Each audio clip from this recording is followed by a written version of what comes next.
Bonjour à tous, merci de nous retrouver pour ce nouvel hebdo sous un petit peu de pluie, mais ce n'est pas grave, nous allons parler des rendez-vous de la biodiversité qui se tiennent toute la semaine au Parc du Château. C'est parti.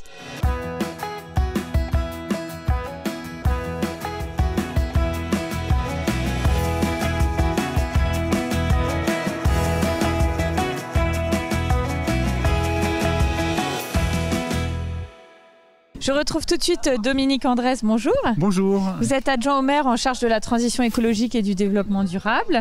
On est ici au rendez-vous donc de la biodiversité. C'est vraiment un grand temps fort tous les ans ici au Parc du Château.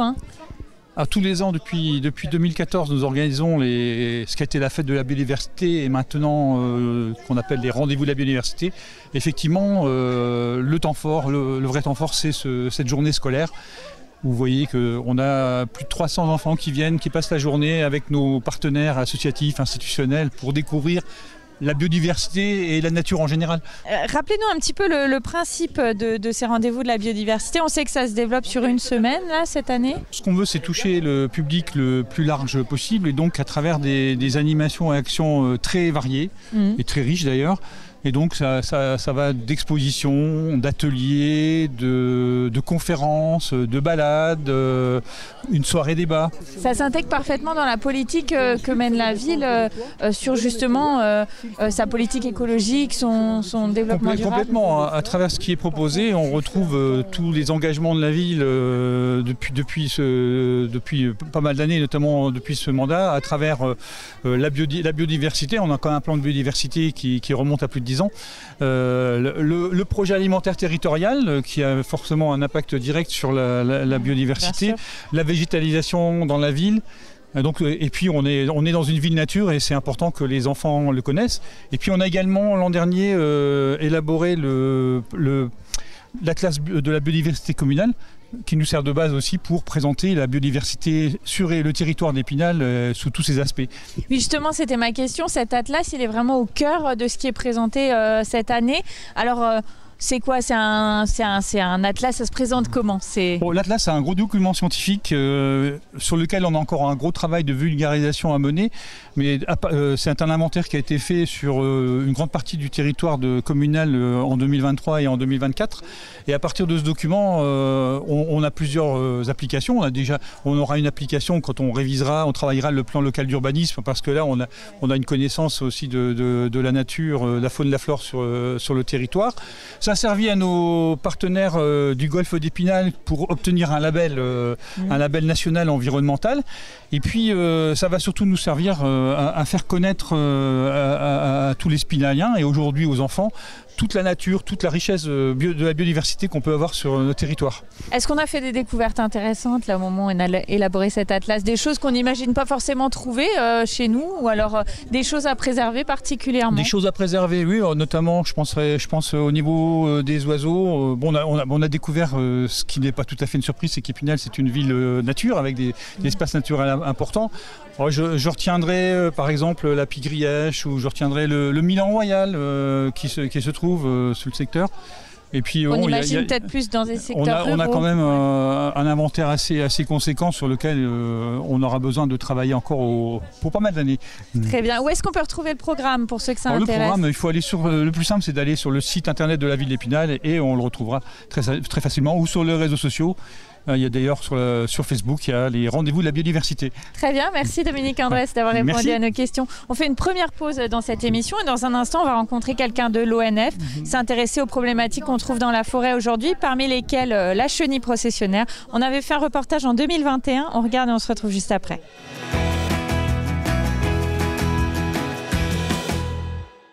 La nature offre souvent de bien curieux spectacles, mais parfois aussi très urticants. Depuis plusieurs jours, la valse des démangeaisons a recommencé comme chaque année chez de nombreuses personnes, car elles sont de retour, les chenilles processionnaires. Petit tour ce mercredi dans la forêt domaniale de Souchetaon avec l'ONF. On voit les nids de l'année dernière et on voit la consommation des feuilles. Et sur toutes les feuilles, on voit les crottes des chenilles ici. Voilà, tout ça, ce sont les crottes. Des chenilles pourtant 5 fois moins nombreuses que l'an dernier, mais très actives en cette période. On a 5 stades d'évolution et là elles sont au stade 3 et à partir du stade 3 ça commence à malheureusement démanger. Mais on a surtout les fortes chaleurs de la semaine passée qui ont mis les poils en suspension avec ce temps orageux et avec le vent on pouvait avoir des poils qui volaient sur plusieurs dizaines de kilomètres. Cette année elle est moins présente, moins active, mais les anciens nids et les chenilles actives aujourd'hui font qu'il faut être comme très prudent dans les endroits où on a du chêne. Le chêne, uniquement, la question a été posée par ce groupe de promeneurs. La chenille, elle n'a plus rien à manger puisqu'il n'y a plus rien sur le chêne, il n'y a plus de feuilles. Et la chenille consomme du hêtre, du charme, du noisetier. Mais si elle consomme ça, elle va mourir. Depuis quelque temps, dans certaines communes, on pose également des nids à mésanges, consommatrices de chenilles processionnaires. Mais le remède est-il vraiment à la hauteur? Non, en fait, une mésange, vous voyez bien la mésange, elle va manger 1, 2 chenilles, terminé. Il y a tellement de chenilles qu'il faudrait des centaines à l'hectare de mésanges pour manger tout ça. Donc, je reste sceptique à ce niveau-là. Les bactéries, les champignons ont aussi leur rôle à jouer dans la limitation des lépidoptères qui, en quelques années, contribuent malgré tout à la mort du chêne. En 4 ans, même moins que ça, les arbres peuvent mourir. Le chêne est quand même une essence résistante, mais on conjugue ces attaques répétées, ces chaleurs. On est sur effectivement des arbres qui meurent, mais on a aussi des arbres qui résistent. Il suffit de regarder derrière nous. On a un arbre attaqué par la chenille, l'autre pas. Là, on les voit, les chenilles, les murs en suspension qui nous piquent. Quoi qu'il en soit, sortez couverts en milieu forestier au moins jusqu'au 15-20 juillet, période où la chrysalide se transformera en papillon. Et d'ici là... On peut déjà, en rentrant de promenade, se doucher pour essayer d'enlever un maximum les poils qu'on peut avoir sur la peau, changer ses vêtements. Et puis, s'il y a des démangeaisons, là, on peut utiliser certains produits. Tout ce qu'il y a à savoir sur la chenille processionnaire du chêne, les zones où les Vosges sont impactées, sont à retrouver en temps réel sur le site de la préfecture des Vosges. On se retrouve au Parc du Château pour ces rendez-vous de la biodiversité. Je suis cette fois avec Émilie Germain. Bonjour. Bonjour. Alors vous êtes adjointe au responsable de l'unité territoriale Épinal-Certigny. À l'ONF. À l'ONF. On vient de voir ce reportage sur les chenilles processionnaires. Alors c'était en 2021, l'année 2020-2021 ont été très chargées. Oui. On se situe aujourd'hui à peu près? Alors aujourd'hui on se situe plutôt dans une vague un petit peu plus creuse. Alors c'est plutôt cyclique chez la chenille processionnaire, mais c'est aussi en partie dû aux épisodes pluvieux que nous avons eu ces dernières années. Elles n'aiment pas ça. Elles n'aiment pas ça. En fait, on a au sein des chenilles processionnaires, il y a des meneuses qui en fait vont guider les nids et qui sont un petit peu perturbées quand il y a de la pluie et du vent. Donc en fait, voilà, ça perturbe un petit peu l'installation des nids. Et puis une fois que les nids sont installés, ça les lave aussi. Donc en fait, ils descendent le long des troncs. D'accord. Et donc au final, la pluie nous fait du bien, on va pas se plaindre. Ah oui, la pluie est très bénéfique pour la forêt, ça c'est sûr. Hein. Alors on voit votre stand juste derrière parmi tous les autres intervenants de ces rendez-vous de la biodiversité. Qu'est-ce que vous allez présenter aux enfants là aujourd'hui ? Alors aujourd'hui, aux enfants, on leur explique tout d'abord ce qu'on fait, nous, en forêt, à quoi on sert, du coup. Et puis on leur fait connaître un petit peu les essences forestières, les principales essences forestières qu'on retrouve dans nos forêts du Grand Est. Et puis on leur explique un petit peu ce qu'est la biodiversité en forêt et quelle importance elle a, puisqu'elle tient une place très importante dans notre quotidien.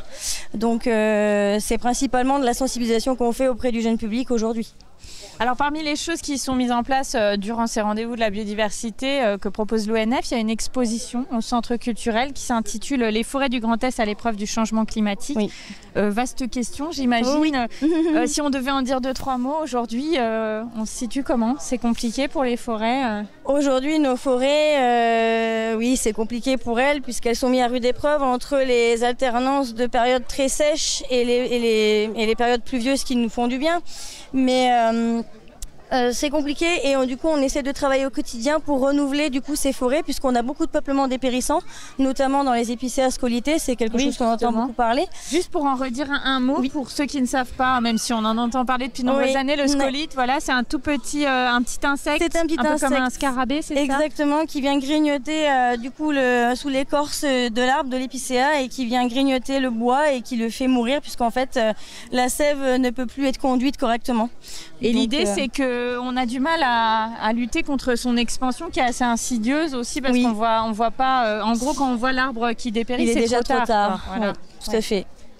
Donc c'est compliqué. Une fois qu'on se rend compte que l'état sanitaire du peuplement est critique, et bien c'est là où on intervient en coupe. On essaie d'anticiper, mais c'est vraiment très compliqué parce qu'on a quand même un capital sur pied qu'on essaye de faire évoluer un maximum. On ne peut pas couper l'arbre s'il n'est pas commercialisable. On essaie de le valoriser au maximum. Donc, pour autant, on est obligé d'intervenir, oui. Et là, est-ce qu'il y a une solution face à ce scolyte en dehors du fait de planter d'autres essences? Non, c'est difficile de s'en débarrasser. Aujourd'hui, c'est difficile de se prémunir de ce parasite. Je pense néanmoins que les arbres, d'une manière générale, ont une capacité dans le temps à muter, à devenir résilient face à ce genre de phénomène, mais ça prend énormément de temps. Oui. Personne ne sait dire aujourd'hui si ce sera le cas dans quelques années. Néanmoins, aujourd'hui, voilà, ce qu'on fait, c'est beaucoup de plantations. On introduit des essences que l'on sait plus résilientes à notre changement climatique aujourd'hui. Alors comme quoi, par exemple, si on devait en citer 2-3? Alors on plante du chêne pubescent, on va planter en essence résineuse du cèdre également. Oui. On va introduire un peu plus de diversité comme du châtaignier. On va introduire des pins également qui sont résistants, plus résistants aux périodes de sécheresse. Des essences qui sont plutôt méditerranéennes, adaptées au climat oui, parce que le climat plus change chaud. Lui aussi. Tout à fait. Et juste encore un dernier mot, une autre problématique qu'on connaît tous, c'est les tiques. Ça aussi, c'est quelque chose sur lequel vous travaillez? Alors oui, puisqu'en fait, nous on est quand même confrontés au quotidien à cette problématique et en fait nous avons des applications qui nous permettent de recenser les piqûres, les morsures de tiques et en fait toutes ces données sont étudiées et vont alimenter des bases de données pour pouvoir permettre de recenser les zones les plus impactées, les plus touchées. Et puis aujourd'hui c'est très très important de faire attention quand on va se promener en forêt, parce qu'on a quand même le moyen de se prémunir de la maladie de Lyme qui est la plus répandue par rapport à ce parasite. Donc la prévention aussi. La prévention, c'est ce qui est très important aujourd'hui. Quand vous allez en forêt, si vous retrouvez un tique, il faut l'enlever dans les règles de l'art avec la petite pince. Et puis surveiller pendant 1 mois après si vous n'avez pas de ce qu'on appelle un érythème migrant, mais c'est une petite rougeur sur la peau qui peut apparaître à n'importe quel endroit du corps. C'est très important. Merci pour ces conseils, Merci Émilie beaucoup. Germain. On regarde tout de suite un deuxième reportage parce que dans le cadre de ces rendez-vous de la biodiversité, on va aussi s'intéresser aux chiroptères. Je vous propose de regarder un reportage de 2016. Très bien. Un photographe les avait immortalisés. Super. On regarde.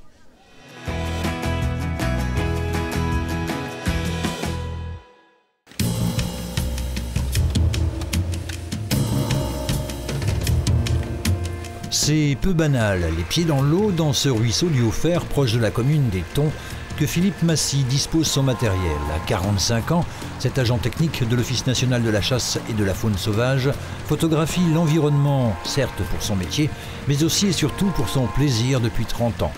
Ce soir, séance photo pour un animal nocturne qui vient se délecter de moustiques. Mais avant cela, il faut que chaque détail soit réglé au millimètre près, compter plus d'1 heure d'installation.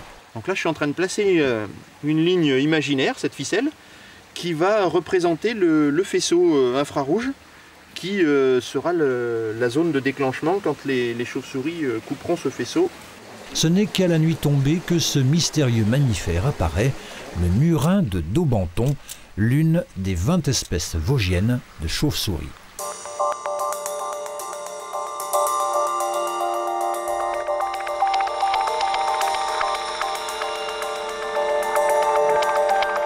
Ça fait à peu près 4 ans que j'ai vraiment de bonnes photos. Avant, c'était plus du tâtonnement et c'était beaucoup plus compliqué, quoi. La chauve-souris, c'est aussi une espèce qui est très discrète, donc beaucoup de gens ne les connaissent pas. Et le but de faire ces photos, c'est d'essayer de les présenter sous un autre angle, quoi, de montrer que c'est aussi des petits mammifères très sympathiques qui n'ont pas à avoir, les gens n'ont pas à avoir peur du tout de ce genre d'animaux.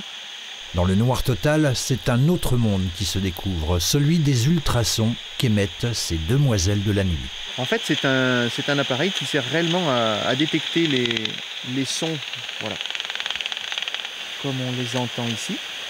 Donc là, c'est des ultrasons qui sont émis par les chauves-souris pour leur vol.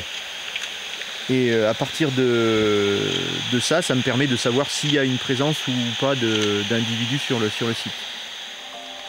Ce soir-là, les chiroptères étaient de sortie. Philippe Massy a pu saisir quelques instantanés, des clichés qu'il conserve, qu'il expose parfois, notamment au printemps à Tignécourt lors du festival Nature Image. Je retrouve tout de suite Jean-Paul Perrin, bonjour. Bonjour. Annette. Vous êtes apiculteur au rucher de la Roche-aux-Bois à Cheny-Ménil. Tout à fait. Et c'est vous qui avez conçu la ruche qui se situe derrière nous, qui est un rucher pédagogique implanté là au parc du château depuis à peine quelques jours. Expliquez-nous un petit peu le concept. Alors le concept réside surtout, ce que j'ai voulu démarrer ce projet, c'était que l'ensemble de tout le public puisse aborder une ruche, voir la vie de la colonie en toute sécurité. D'accord. D'où cette conception particulière où on retrouve, bien sûr, dans une ruche normale, le corps de ruche plus la hausse où la production de miel va se faire. Mais l'intérêt principal, c'est d'avoir un tube d'évent qui permet à la colonie d'abeilles de rentrer en partie supérieure, où on voit la planche d'envol au-dessus. Elle redescend dedans, passe dans un petit trapèze et retrouve son corps de ruche à l'intérieur. Voilà. Et donc, en fait, le fait qu'elles sortent par ce tube fait qu'elles ne se sentent pas menacées par les gens qui viennent regarder. En fait, c'est ça l'idée. Tout à fait. Mais c'est surtout l'approche, quand je dis le mot pédagogique, c'est surtout pour qu'on puisse l'approcher en toute tranquillité. Oui, c'est ça. Beaucoup de ruches sont visibles, mais dans les ruchers, malheureusement, on peut pas. Il faut que l'apiculteur soit là. Oui. Alors que l'intérêt, là, vous voyez, on voit les enfants devant, là. On a ouvert les petits volets. On peut faire le tour, puisque on peut faire carrément le tour et les vitrées des trois côtés, de chaque trois côtés. On peut l'avoir vraiment en toute sécurité. On peut peut-être s'approcher pour voir. Les téléspectateurs vont le voir de toute façon sur la caméra. Ce que je voulais vous demander, c'est oui, parce que d'habitude, quand on va dans des ruchers classiques, on est quand même équipé, on est d'accord. L'apiculteur s'équipe et les autres personnes aussi. Et là, vous voyez, on est tous habillés normalement. Il n'y a pas de sécurité, il n'y a pas de souci particulier. Bien qu'aujourd'hui, le vent fait que la pluie qui est tombée tout à l'heure, ça les excite un peu. Donc on voit qu'il y a beaucoup plus de sortantes à l'extérieur. Oui, et donc pas trop tendance encore à redescendre, mais tout à l'heure, c'était plus évident. Mais bon, on voit quand même que ça se passe très bien. Et donc ça, c'est quelque chose que vous avez conçu, parce que vous-même, vous êtes apiculteur amateur, vous avez un petit peu étudié la chose, et aujourd'hui, ça fonctionne, vous en vendez. Écoutez, depuis 2019 que j'ai démarré le projet, avec 2 étudiants de l'ESTI, parce qu'il faut rendre à César ce qu'il y a à César, les jeunes m'ont bien aidé, et à partir de là, j'ai évolué aussi, après il y a eu le Covid, malheureusement, c'est tombé dans les oubliettes, j'ai repris le projet tout seul, avec une autre entreprise, et puis depuis 2 ans, j'ai eu la chance de rencontrer les gens de l'ADAPI, qui ont une section menuiserie à la voir et avec qui on s'entend très très bien et c'est eux qui fabriquent carrément la ruche. Donc des travailleurs handicapés, je précise pour ceux qui... Exactement, c'est très important un partage de ce côté-là. Et écoutez, c'est super. Et donc là, c'est installé depuis quelques jours, ça va rester comme ça Alors le projet, la ville d'Épinal qui était très intéressée, monsieur le maire était un des premiers très intéressés par ce projet. Donc elle va rester là, elle est à demeure et monsieur Petit-Genet qui est l'apiculteur référent de la ville d'Épinal, c'est lui qui va s'en occuper. Voilà. Et justement, j'aimerais qu'on parle de façon un peu plus globale des abeilles. On sait que ça fait pas mal d'années que c'est compliqué, que les populations s'effondrent. Vous, en tant qu'apiculteur, vous l'avez forcément constaté. Oui, tout à fait. Je reconnais que l'année dernière, j'ai eu beaucoup de pertes de colonies. C'est pas, même si on parle du frelon asiatique qui est sur la ville d'Épinal, qui est quand même une catastrophe, faut le dire. On récupère malheureusement énormément dans les pièges. Mais au niveau du climat, il n'y a pas photo. Je veux dire qu'aujourd'hui, l'humidité qui est vraiment une cause première, je vois dans les pertes que j'ai eues l'année dernière, l'humidité s'est installée dans les ruches et ce qui a fait que l'humidité c'est très mauvais pour les abeilles. Je préférais qu'il fasse moins 20 parce que les abeilles sont toujours bien consolidées. La colonie est toujours bien en traite, alors que l'humidité, malheureusement, on ne peut pas les réchauffer. Bien sûr. Puis il y a aussi les pesticides, évidemment. Alors il est certain que la nourriture fait que c'est la base. Et aujourd'hui, quand on regarde un petit peu, même dans la plaine, aujourd'hui, les agriculteurs, on a besoin d'agriculteurs, je ne suis pas contre, mais malheureusement, c'est qu'on trouve de moins en moins de jachères fleuries. La nourriture de base, c'est les fleurs. Et les fleurs, pour en trouver, il faut qu'on sème autre chose que du maïs et autre chose. Bien sûr. Donc c'est ça le problème. Les monocultures, c'est ça le gros problème pour nous, apiculteurs. Et puis trouver aussi des endroits pour mettre des ruches. Parce que tous les apiculteurs, que ce soit amateurs ou des professionnels, le gros souci, c'est de trouver des endroits propices pour mettre des ruches. Bien sûr. Pour le fonctionnement complet de la ruche. Et pour redire un mot, vous l'avez dit brièvement, du frelon asiatique qui est vraiment un fléau depuis quelques années là maintenant dans les Vosges aussi, hein, c'est compliqué. Hein. Ah ben, il était introduit en France depuis 2019-2020 et puis aujourd'hui dans le secteur vosgien, il a pris des proportions terribles. Hein. Alors rappelez-nous pourquoi c'est très problématique le frelon asiatique plus qu'un frelon européen. Quelle est sa technique? Le frelon asiatique c'est vraiment un prédateur. Ouais. Sa fonction c'est de tuer, je le dis clairement. Il est là, autant l'européen lui à la limite on a l'habitude parce qu'on en voit, mais il est beaucoup plus gros. Et sa fonction c'est vraiment d'arriver dans la ruche, de piquer et de tuer la colonie. Alors, une parenthèse par rapport à celle-là, parce que j'en ai en Bretagne qui sont installés. Et en Bretagne, c'est vraiment une zone sinistrée par rapport au frelon asiatique. Et les professionnels m'ont confirmé que par rapport à ce tube qui est là, le frelon est en partie supérieure, mais n'ose pas rentrer dans la ruche. Oui, parce que là, en gros, il est obligé de descendre tout le long du tube. Alors que dans une traditionnelle et la horizontale, il rentre et il tue dans la colonie. Voilà, il se dit, je ne connais pas ce truc-là. Voilà, et il ne connaît pas pour je vais me retrouver en embuscade. Pour l'instant, mais voilà. Donc, il faut se garantir, il faut croiser les doigts. Voilà, Très bien. Merci beaucoup d'avoir répondu à nos questions, Jean-Paul. On regarde tout de suite les infos de la semaine.